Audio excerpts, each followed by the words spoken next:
Hello, and welcome to Part 1 of the BUS 125 lecture on conjunctions.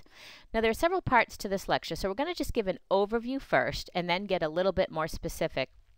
And my favorite part, letting you know the kind of quiz and test questions that I usually like to ask. But let's just start with this overview, Part 1 of conjunctions. And our goal here is to understand the different types of conjunctions and understand conjunctions and also understand what we mean by clauses versus independent and dependent clauses.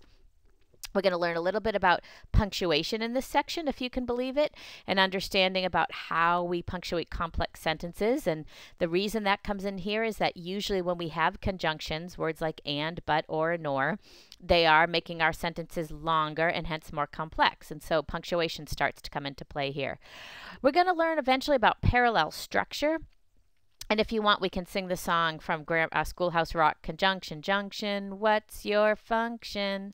Hooking up words and clauses and phrases. And if you're as old as I am, you remember that. And if not, you're probably saying, what is she talking about? But it's a fun little song from when I was a kid that was for Schoolhouse Rock and taught us how to learn about conjunctions. But let's move on. Okay, conjunctions. They are things that are going to words that will join words, phrases, or clauses. For example, let's take a look at this. We're going to join two words. I hope I get an A on the test and the quiz. So and is our conjunction. It's joining test and quiz. We might say something like, you may sit in front of this table or behind that one. And we know we wouldn't say in back of, but we would say behind that one. And in this case, or is joining in front of this table, a phrase. And it's also joining behind that one. Again, another phrase, prepositional phrases. And then we might say, Amy wants to buy this car, comma, but she is waiting for a sale. And so here our but is joining two independent clauses. Amy could stand on its own, this first part, Amy wants to buy this car. We could just have that be a period. And then we could have a new sentence, she is waiting for a sale. We could have a period. However, we've chosen to combine these with the conjunction but, and therefore two independent clauses. We need the comma and the but.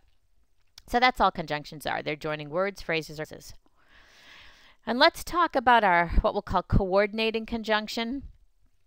And I joke here that it sounds kind of like the word coordinating because later when we talk about correlative conjunctions, I'll say it sounds like the word correlation.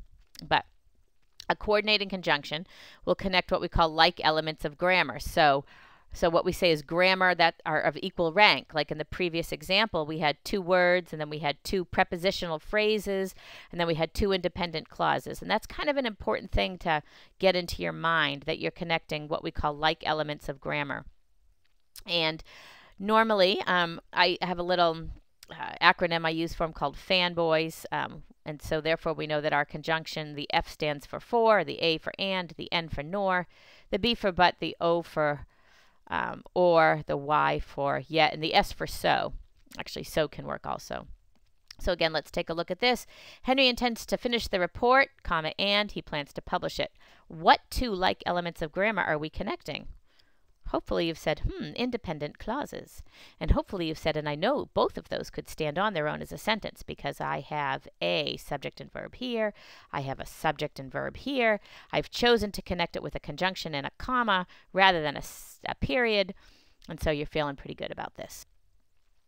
So again, let's take a look. Henry intends to finish the report, comma, and he plans to publish it. If we were to try to make these one below down into one sentence, let's talk about what these would look like. The requisitions are in the mail, period. You should receive them shortly. We could do the same thing here. The requisitions are in the mail, comma, and you should receive them shortly. Mark ordered fish. The waiter served him chicken. Here we have a little bit of funkiness going on, some contrast. We could say Mark ordered the fish, comma, but the waiter served him chicken. Let me see. Our offices must complete the reorg soon. We will lose business. We could say our offices must complete the reorg soon, comma, and we will lose business, or comma, but we will lose business, or comma, for we will lose business. Any of those will work. The key being understanding that you've got two independent clauses. They could be on their own as sentences, and you've chosen to connect with a conjunction, and therefore you need a comma. All right, see, here's where we get funny. Correlative conjunctions, that sounds like correlation. Those are also words that connect like elements of grammar, but they're usually used in pairs. So with things like both and either or, neither nor, those should sound familiar to you. Not only, but also, and whether or. So let's see what this looks like in a sentence down here at the bottom. We've got Henry not only intends to finish the report. We want to make sure we don't just say but plans to publish it. We want to say but also plans to publish it.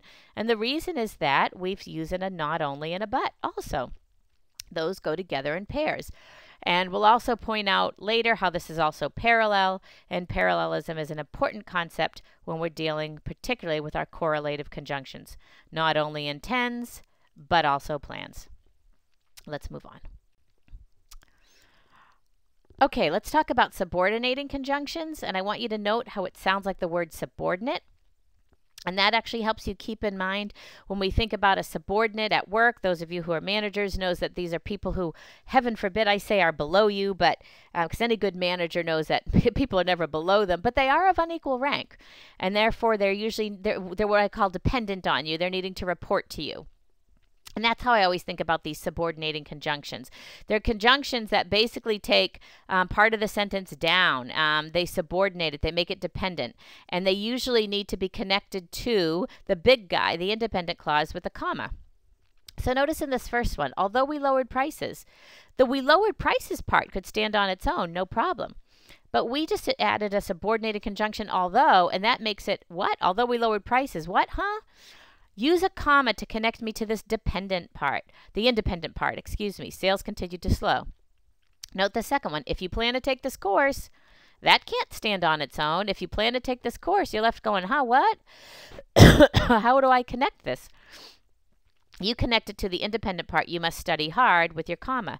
But I want you to note something really interesting, is that if you flip that sentence around and you begin with the independent clause, you must study hard, and then you have your subordinating conjunction at the end, if you plan to take this course, you don't need the comma there. It only is when it's introducing at the beginning. And I think that's an important concept about our subordinating conjunctions. So most common subordinating conjunctions are things like after, although, as, because, if, since, then, unless. And I'm sure you've used these words before. Unless I arrive on time. Yeah, tell me more. You've just subordinated that. You need a comma whenever you're connecting that. Unless I arrive on time, comma, I won't take the quiz.